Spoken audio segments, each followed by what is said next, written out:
Yeah, man. You already know what the it is, man. DJ Jerry, aka the voice of the streets. It's that Mixtape Trevor's Radio, man. I got a goat in this man. Swift Sloan, man. What's happening? What's up, Jerry? What's going on, man? What's good, dog? You in this bitch, man? Yeah. Dog, I ain't gonna lie, dog. You the first director I ever had of this. Oh, word? Yeah, definitely, bro. Okay. We making history, dog. All right, my man. We doing it. Yeah, but for the that ain't familiar with them, let them know who you are, who you are, and what you do. Swift Song with Swift Motion Pictures, and what I do is we make movies, TV series, write, produce, direct, do a little acting when I need to, and just motivate. Yeah, dog. Yeah, man. But how long you been doing it? How long you been doing the directing? It's been a minute now. Yeah, almost 10.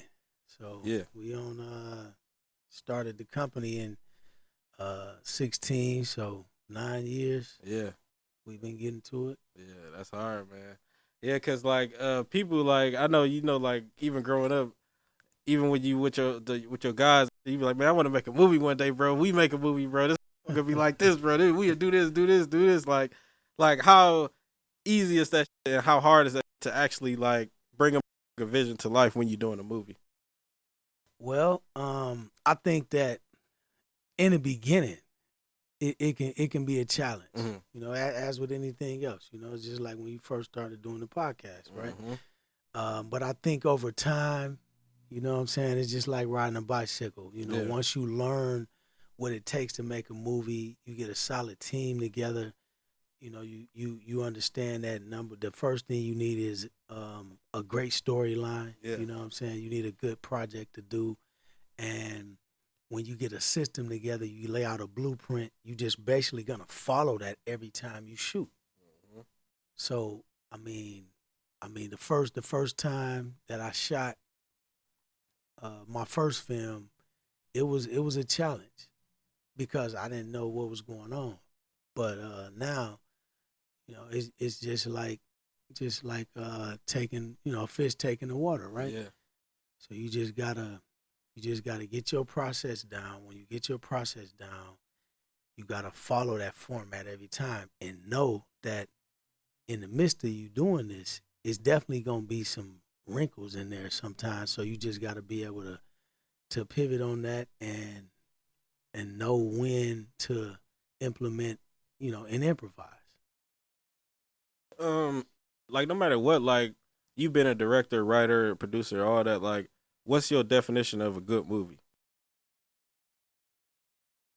I think a good movie is one that number one has a great storyline. Okay. A great storyline, good actors, shot well. Preferably the audio should be good. Right, yeah.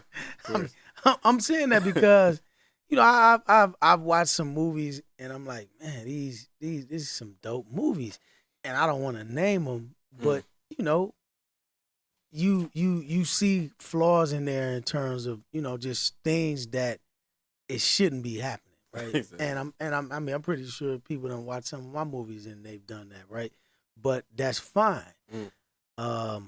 But I think that those are the core pieces to it.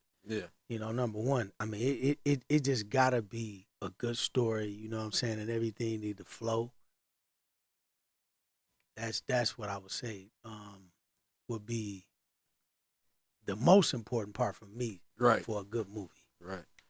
Yeah, man, because I ain't gonna lie, in your opinion, what was the first movie for you that it just hit damn, I could take this shit far, you know what I'm saying, with the director shit. What was one of the first movies for you that just hit for everybody? You mean the one that I did? Yeah. Well, I would say Circumstances, that was my first movie, and everybody loved it. That was a dope project, because it was the first one, you know what I'm saying?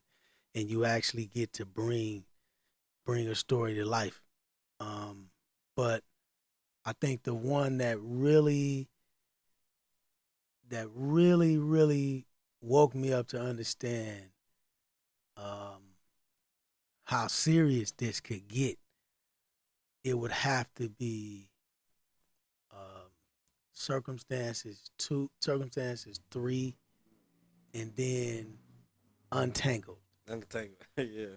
Because both of those were major game changers for me in terms of audience building, revenue, yeah, ROI to ROI.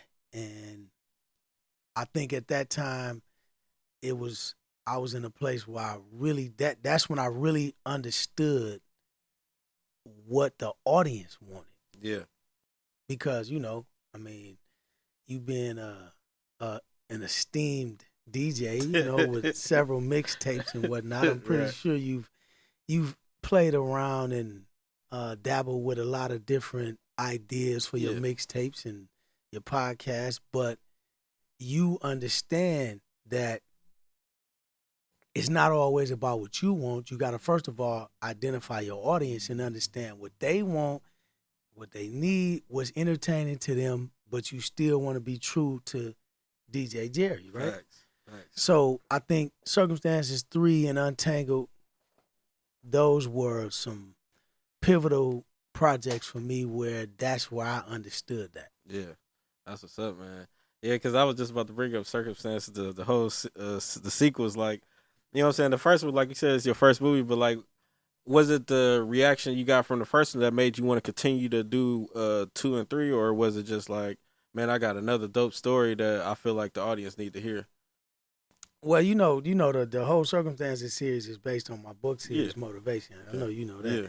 So it was really one of them things where I just had to finish. Okay. You know what I'm saying? Like it's this funny. It kind of remind me. I was watching The Accountant the other day. You ever seen that? Nope, I ain't never seen it. No, I ain't never seen it. So that movie, I'm a venture off a little bit. Okay. That movie was about, he was a hitman. Yeah. But he had autism.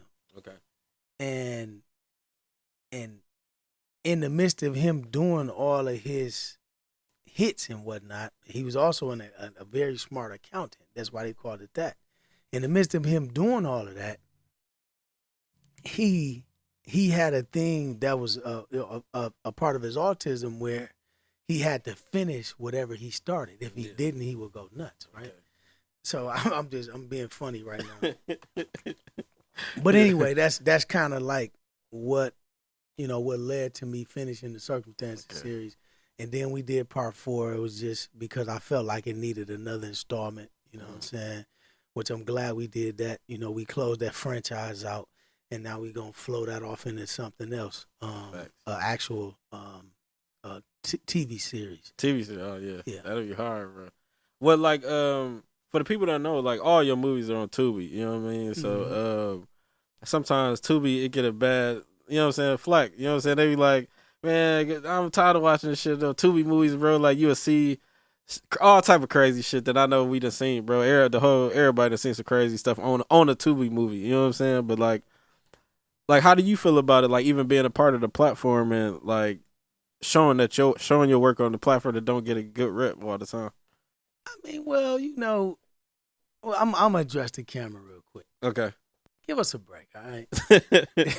I mean, I'm saying, when I say that, I'm saying this right here, boss. It's like, of course, when you have people that's doing things independently, they're not gonna have all the resources. Right. They're not gonna know everything that they should necessarily know to do this. So you're not gonna get a finished product the same way Hollywood gonna deliver it to you. Exactly. But what people don't know is, even when you watch Hollywood movies, I've seen several, it's many mistakes in continuity. Yeah. For people that don't know what that is, that's when you show a scene and I got a white T-shirt on, and then you cut to you and then cut back to me. I got a black T-shirt on, right? I mean, you see a lot of different things in movies, and guess what? Sometimes when you're not looking for it, then you just won't recognize it. But it's just something about I don't want to say the black community, you know, I don't think it's that. I just think it's something about when people really don't recognize what they looking at, then sometimes they just looking for flaws. Yeah. So when you looking for flaws, you gonna see them. You Yeah. know what I mean? And True. it's one of those things where you gotta let people grow and you gotta let them build. Now, don't get me wrong. If somebody is on their 15th movie and they keep making the same mistakes, the audio keep being screwed up. You can't really hear what they saying. You can't really follow the storyline. The actual visuals is off. You know, the cinematography ain't doing what it's supposed to be doing. The camera's shaky. You know, this guy's pretty good right here. Yeah, shut up, yeah, man. You know what I'm saying? Yeah. If all of that is still off after doing 10, 15 movies, then it's like, okay, fam, you might want to go get another crew together or just really tighten up, unless your play is you just in it for the money. You know what I'm saying? Now, I'm going to say this. Here at Swift Motion Pictures. Yeah. We don't have them issues. You know what I'm saying? Because it's one of them things where we take our time and we deal with people that's serious about the art, professionals, you know what I'm saying? We ain't, you know, you're not going to look at, you know, these ain't no 10, 15, 20, $30,000 movies. You know, we putting a lot of effort into these joints, you know what I'm saying? But I understand that everybody don't have these type of finances to put up 100 on a movie and then wait a year later, 9 months later to get your first check. You know what I'm saying? Everybody don't got that 100, 150, all that. That's a lot of money. Yeah. You know, so I respect people that say, look, I don't have that because guess what, fam? We didn't have it like that in the beginning to be doing that. But you just got to keep putting the money into the business and you got to keep building to get to where you're trying to be. Right. Me personally, I don't knock nobody. You know what I'm saying? When I look at the projects on there, on Tubi, Prime, and, you know, different independent platforms, people don't know how difficult it is to make these movies. So I respect folks just to even finish it. Yeah. Because you don't know how many people hit me up, bro, DM me, hey, I'm trying to do this movie, and, you know, they've been saying this for like 4-5 years. It's like, fam, just do it. I don't care what it end up looking like. The first thing is just do it. Just do it, and then, you know what, learn from that one. Facts. Yeah, that's crazy, man. Yeah, but Tubi, you know what I'm saying? Like, I feel like it's a platform that's gonna be around for a while. You know what I mean? Because like every movie ain't meant for Netflix. You know what I'm saying? Like every movie ain't even a Netflix quality movie because like I feel like they platform it'll draw viewers away. They be like, man, damn, y'all got shit like this on here now, man. Facts. I don't even want to be on here. You know what I'm saying? So, but I feel if it's some top tier shit, then yeah, you know what I mean? Yeah. But shit, all about a check, man. You know what I'm saying? We got part 2. You know what I'm saying? We coming, but shit, part 1. You know what I'm saying? Like everybody love the shit, bro. Like, you know what I'm saying? What made you want to do a sequel to All About a Chick? Well, after we did part 1, it did so well, and people loved the story so much. You know, I'm a sequels guy. Yeah. I mean, we did four installments of Circumstances. You know what I'm saying? And I believe in IP. You know what I'm saying? I believe in if it ain't broke, don't fix it. Facts. You know, I believe in if you want to put your best foot forward and try to make the biggest not only impact, you need to just follow up on, double down on what you did before. And that's not to say that, you know, obviously, you know, we got a lot of different films and some of them don't got sequels. But when you run across that one, you know what I'm saying? I just felt like All About a Check was like Circumstances. And my thing is we can build this shit out to be bigger than Circumstances, which we have proven that, right? And I think a lot of that has to do with because of the storyline, you know, Circumstances, that storyline was, you know, it was supposed to have been based 20 years ago. So a lot of the audience that might not resonate with them, some of the things that was popping then that was, you know, acceptable, back then. It ain't really something that's too politically correct right now. So, with All About a Check, I wanted to do a film that would resonate with everybody and also resonate to the women. Yeah. You know what I'm saying? Yeah. Because All About a Check, if you've seen it, it's more so about the consequences and the issues that women deal with the choices that they making. But of course, we have that was the focal point of the whole series. Of course, we got other men in the series and whatnot, but that was the highlight that we was trying to put out. And it's funny because me and my cousin Bear actually, I was talking to him, and me and him set up and came with a whole bunch of ideas. That's how we came up with part one. Okay. Y'all might have seen him in the scene when he did when the guy was in the trunk. He was what's his name? I'm getting his name. JT was in the trunk, JT, and they opened the trunk up and whatnot. But because we was just talking, and he was like, "Man, we need to do one about." About the females, you know what I'm saying? And, I'm bring them in the fold and, kind of like talk to them. Yeah. You know what I'm saying? Because the purpose of all of these movies, man, any mediums that you have is always to influence. You know what I'm saying? You want to be able to talk to an audience, whatever that audience is. You know what I'm saying? A lot of people, they don't understand our work. Right. You know what I'm saying? But guess what? I'm speaking to my audience, right? I'm speaking to the environment that I come from. Any platform I go on when I talk about this, I make sure that I let that be known because somebody got to talk to this audience. Facts. You know what I'm saying? To go back to what you was talking about with Netflix, I mean, it's like, of course, anybody can relate to a lot of different subject matters, you know what I'm saying, if you equip like that. Yeah. But it takes a certain type of person to identify with the inner city, with a mind that was raised in the inner city. You know what I'm saying? So to get back to the purpose of All About a Check, it was really just to get people to understand one thing, right? If it's all about the money, then you gonna miss the points. If it's all about the money, then you might miss somebody being shiesty. If it's all about the money, you might miss the long play on this one, right? Right now, it might be a good look right now, but guess what? You might end up in the penitentiary. You might end up dead.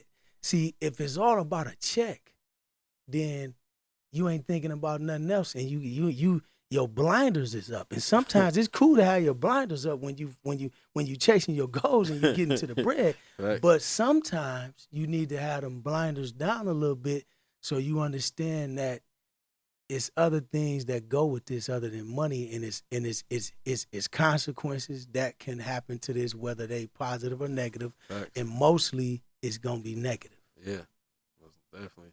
Yeah, because man, they say I know I used to hear it all the time that money is the root of all evil shit, but like when I got older, I was like, damn, man, that is true because it's just crazy what you would see the motherfucker do for a couple of dollars, bro. Like, it's crazy. Every time.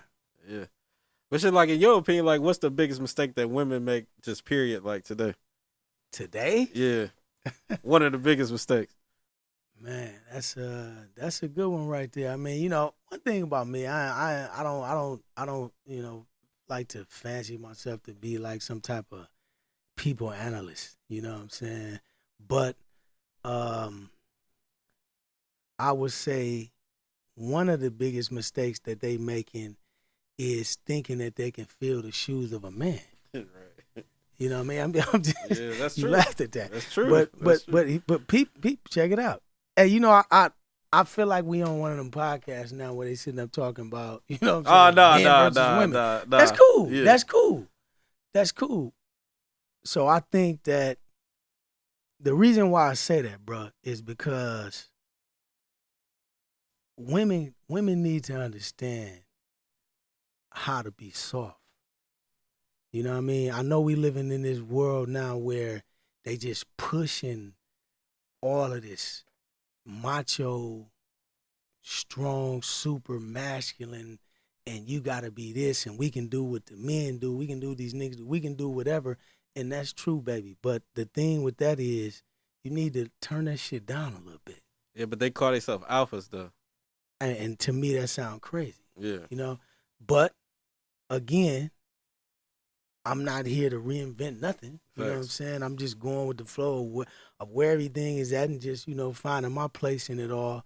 But I really feel like that's a bunch of stuff that was instilled in them, just throughout these decades. I mean, it took a while to get here. You got to understand. I remember when women had a different mentality when it came to men and relationships and whatnot. Yeah. I remember when women didn't care and they actually took pride in respecting a man and letting people know that I don't have an issue with letting my man lead, number one, and I don't have an issue with building, pushing my man, holding my man up in public. Now most women, it seems like what they do is when somebody try to push that off on them, what they say the term now is she being a pick me or whatever. Yeah. But I'm gonna say this to you. For all the women out there who can master that part right there, you gonna have the real Jews to life. Because when everybody else swimming this way, you go this way right here. The best thing you can do is understand how to be soft when you need to be soft with a man, and also understand how to be respectful and how to be feminine and stay smooth. Right. You can still hustle and do whatever it is you gotta do, but turn that shit down. Turn it down. Right.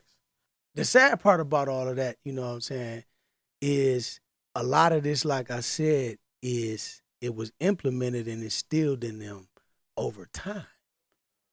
You know what I'm saying? Now it's just to a point to where, it done went all the way out of control. You know what I'm saying? And we just in a different era, you know what I mean? And people really don't even know where all this originated from. You know what I'm saying? That's a whole nother conversation, and I don't want to sound like, you understand what I'm saying? I'm out here preaching. Right. But it's real. Now, all of the people that was putting that in everybody's face, they trying to backtrack all of that because they understand now this feminist or whatever that thing is, this shit is blowing up in their face and like, okay, this ain't making sense no more. Yeah. It's done got out of control. Facts. Like what I got out of it though, like I got older, bro, I just feel like a lady basically, they don't just flat out say it, but nigga, you got some money, I'll be submissive. If not, I might fuck off and cheat on you and fuck on a nigga with some more money. But if you treat me right, make sure I'm paid, we good, I'll be submissive. But you know why though? What? It's the internet. Internet. See, you gotta understand something, bro. The internet got people out here believing things that don't even exist. From a point to where it's like if you keep on sitting up here watching these videos and these different podcasts telling you this is what you should do as a woman, as a man, and whatnot, and half these people ain't even living like this. What you need to do is appreciate your household. Yeah. If you don't got a household with a man or a woman in whatever the situation, appreciate life. You need to just get with some OGs, some people around you that love you and they trying to give you some education on life and listen. That's the best thing you can do. That's what they did back in the days before we had these phones and shit. Yeah. You know what I mean? So it's just, I just think that to your point, it just need to be some re-education. That's it, yeah. That's all it is. Yeah. I ain't gonna lie, man. Like, just I like all type of movies. You know what I'm saying? I just seen Sinners. That shit was hard, bro. That shit was hard as fuck, dog. That shit was hard. Michael B. Jordan, man, he need an award, bro. Like, just him playing two completely different characters. You know what I'm saying? The whole movie and just the story, all that shit. You know what I'm saying? It was dope. But what's like one of your favorite movies, like, of all time? Favorite movie of all time, it would be Godfather and Scarface. Godfather and Scarface? Them two of my best. Because I just like Scarface. I like the story, the way they built that story up. You know, it was one movie, but they had, if you would have seen it, like then 3 hours. Yeah, especially if you back when they had the DVDs and tapes, you had to have two of them, right? So they really built that story out, and they took their time and they showed everything.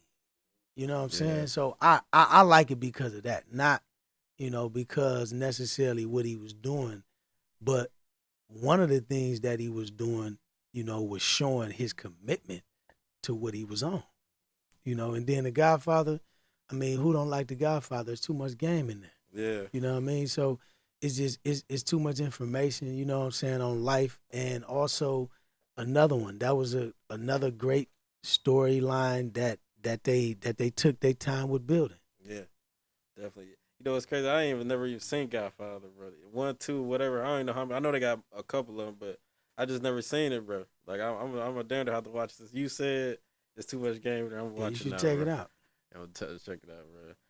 Yeah, but of course, like we got a lot of people that's doing the movies and TV show shit. 50, Tyler Perry, all type of people. You know what I'm saying? I forgot the dude name did Get Out. I can't think of his name right. Jordan Peele. Jordan Peele, yeah.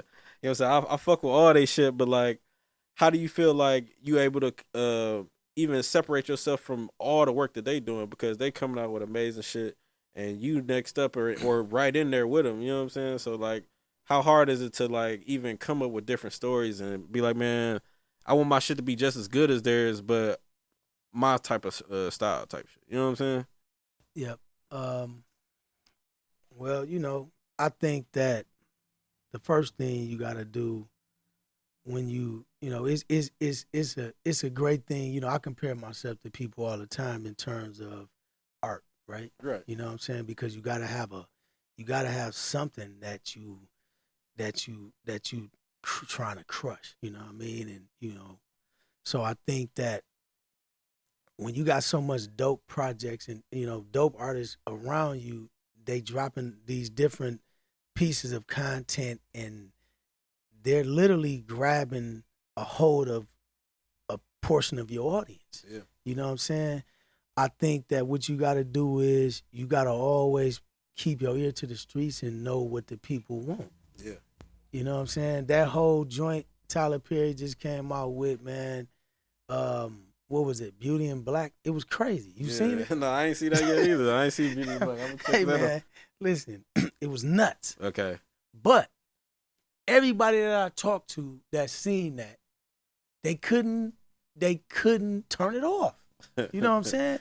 Because that's how the man was just constantly hitting you with a whole bunch of shockers. Yeah. And it's like, okay, it was that whole series. It was all about what is Tyler Perry finna do next. You know what I'm saying? And and then with 50, it's like the man that had so much success with Power. I mean, that was like a game changer with with his whole. He went a whole different direction with Power and all of that. You know what I'm saying? So, with his career and whatnot. So it's like, but the thing about Power that I didn't necessarily like, but I understood that it had to be done, was how watered down it was. Yeah. You know what I'm saying? So that's the beauty of being a true independent, where you don't got nobody, over your shoulder. No, you got to take that out. This ain't what we want. But it seemed like Netflix just let Tyler Perry do whatever he wanted. Facts. But I mean, this is Tyler Perry at this point, right? So I think that one of the things that I like about the lane that we in is ain't none of that. You know what I mean? There's no situation where somebody's telling us, well, you got to take that out. We don't want this, change this storyline, because they trying to push an agenda. You know what I mean? And like, even when you look at, when you look at what they did, the direction with Power, how they had to basically, the storyline went to something else. You know what I'm saying? The different community, the alphabet community came in. They want to be a part of it.